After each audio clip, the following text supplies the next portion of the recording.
Press brief का main मकसद जो है वो अवेयरनेस क्रिएट करना। मैं हेड नेक सर्जन हूँ, यूरो ऑन्कोलॉजिस्ट हैं, गायनी ऑन्कोलॉजिस्ट हैं, क्रिटिकल केयर स्पेशलिस्ट हैं and neuro surgeon, one radiation oncology. Group of doctors from Apollo are here, and we want to create an awareness about cancer surgery, cancer treatment, as well as latest technologies in the field of medical field. Cancer के बारे में मैं यही कहना चाहूँगा कि head and neck cancer बहुत common है, स्पेशली इस पार्ट में बिकॉज ऑफ टोबैको यूज़।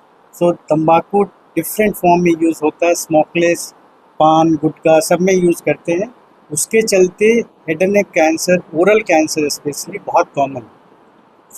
आप लोगों का दायित्व है कि इसके बारे में अवेयरनेस फैलाएं ताकि पब्लिक अवेयर हो और तंबाकू का यूज़ कम से कम हो, क्योंकि head and neck cancer almost 70 to 80% वो तंबाकू के सेवन से होता है। तो अगर तंबाकू का सेवन बंद कर देंगे तो ये सब डिजीज हो।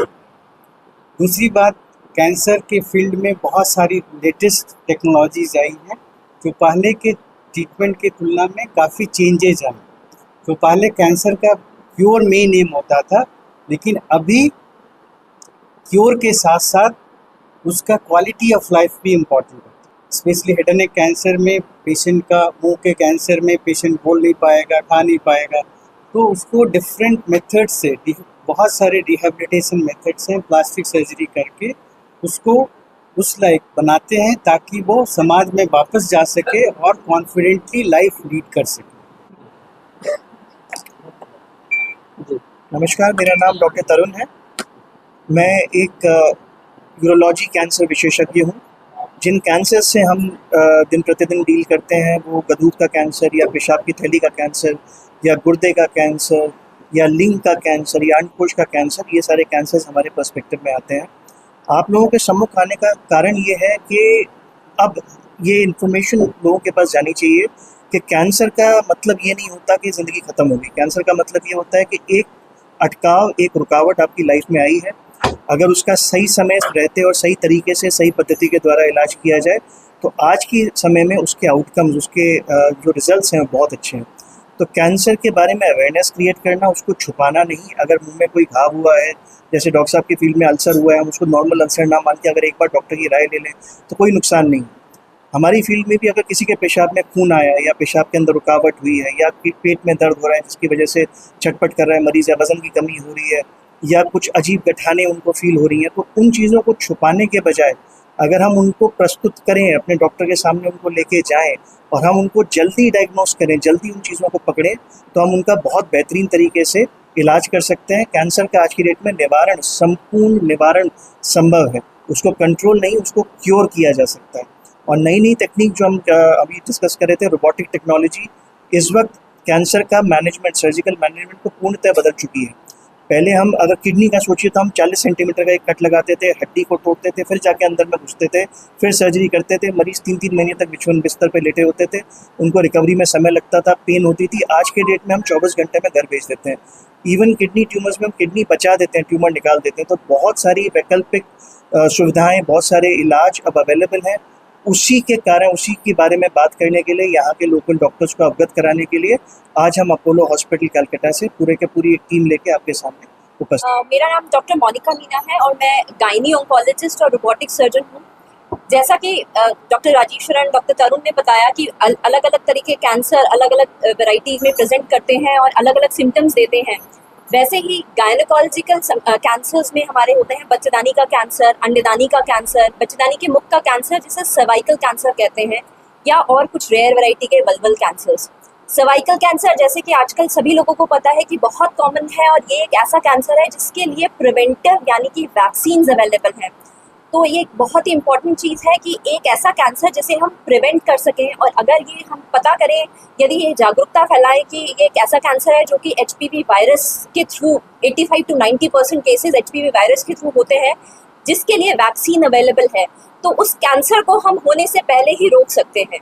इसी के लिए गवर्नमेंट ने भी अभी सर्वाइकल कैंसर की वैक्सीन उपलब्ध कराना शुरू किया है। साथ ही साथ ये जो कैंसर्स हैं उनके कुछ कुछ सिम्टम्स होते हैं, जैसे कि एबनॉर्मल ब्लीडिंग होना, एबनॉर्मल डिस्चार्ज होना, पीरियड्स बंद होने के बाद माहवारी होना। ये सब ऐसे संकेत हैं कि अगर पेशेंट्स या जो महिलाओं को होता है और वो अपने रेगुलर बेसिस पे किसी डॉक्टर को दिखाएं, गायनेकोलॉजिस्ट को संपर्क करें, और हम अगर अर्ली स्टेज में इस कैंसर को पकड़ पाए तो ये पूर्णतः क्योर हो सकता है। मेरा नाम डॉक्टर अर्पण चक्रवर्ती है। मैं क्रिटिकल केयर के डॉक्टर, संकट चिकित्सा में, जो कोविड के बाद से दुनिया में ये संकट चिकित्सा बहुत ज़रूरी होके हम लोग देख रहे हैं। बहुत सारे चीज़ के साथ न्यूमोनिया, बहुत सारे हार्ट फेलियर, इसके साथ जो है ये सारे जो बीमारी होते हैं इसमें बहुत जो मरीज होता है बहुत संकट में आ जाते हैं। उनके लिए क्रिटिकल केयर बहुत मायने रखते हैं। हमारा जो हॉस्पिटल है वहाँ पे ऑलमोस्ट 40% बेड जो है अभी क्रिटिकल केयर हो गया है, और ये इसमें सबसे ज़्यादा इम्पोर्टेंट है ये जो सर्जरी हो रहा है, इसका भी सर्जरी के बाद मरीज का अच्छे से नॉर्मल लाइफ में आना, उसके पहले उसका ब्लड प्रेशर, उसका कितना खून बहा है, ये सब भी देखने के लिए क्रिटिकल केयर का ज़रूरत पड़ता है। दूसरा चीज़ है यहाँ पे जो डॉक्टर साहब बताए हैं, जो मेन चीज़ है जो कोविड के टाइम पे देखा गया है, बहुत सारे जब निमोनिया होते हैं जिसमें लंग्स का, फेफड़े का बहुत डैमेज होता है, तब ये वेंटिलेटर का काम आता है। वेंटिलेटर भी ना काम करे तो एक आर्टिफिशियल लंग्स या हार्ट के मशीन के द्वारा उसको सपोर्ट किया जाता है जब तक कि ना वो निमोनिया ये बीमारी ठीक हो जाए। मैं डॉक्टर आभा कुमारी हूँ। मैं रेडिएशन ऑन्कोलॉजिस्ट हूँ। रेडिएशन का रोल हिडन कैंसर में एक बहुत ही इम्पोर्टेंट रोल होता है। आप जानते हैं कि कैंसर में 3 तरह का ट्रीटमेंट होता है, एक सर्जरी, कीमोथेरेपी और रेडियोथेरेपी। कुछ तरह के कैंसर में सर्जरी करते हैं, किसी में कीमो पहले देते हैं, उसके बाद रेडिएशन देते हैं, किसी चीज़ में सर्जरी करने के बाद रेडिएशन देते हैं। ओरल कैविटी का कैंसर जहाँ हम स्क्रीन कर सकते हैं, अर्ली डिटेक्ट कर सकते हैं, जिसमें 4-5 स्टेप्स होते हैं।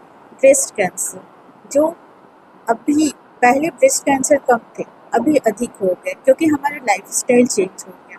और सर्वाइकल कैंसर, अभी 10 साल 15 साल पहले सर्वाइकल कैंसर बहुत थे, लेकिन हमारे वैक्सीन आने और हमारे सर्वाइकल हाइजीन अच्छे होने के कारण हमारा वो इंसिडेंट कम हो गया। लेकिन ब्रेस्ट कैंसर हमारे पास अधिक आ है क्योंकि हमारे जो खाने का तरीका, हमारे रहन सहन, ओबेसिटी, ये सारे के कारण ब्रेस्ट कैंसर का इंसिडेंट कम हो गया। लोगों के लिए कितना लाभदायक है? नहीं, देखिए मैं साफ बताऊं, ये जो स्मार्ट सर्जरी का जो हमने टॉपिक दिया है इस प्रोग्राम के लिए, ये कुछ ऐसा समझाता है कि जिसमें मरीज जल्दी ठीक होता है। इसका और कोई अलग तरह का सर्जरी नहीं है, अलग किस्म का सर्जरी नहीं है। तो इसके दायरे में कई सारी चीज़ें आती हैं, जैसे रोबोटिक सर्जरी के बारे में हम बोलना चाहते हैं, head and neck cancer surgery के बारे में बताना चाहते हैं। तो मेरा रोल है इसमें माइक्रो न्यूरो सर्जरी के बारे में बताने का।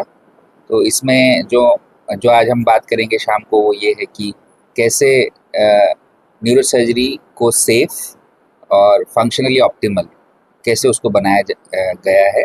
ये कोई नया चीज़ नहीं है, लेकिन इंडिया में मे बी ये लास्ट 10 साल से चल रहा है।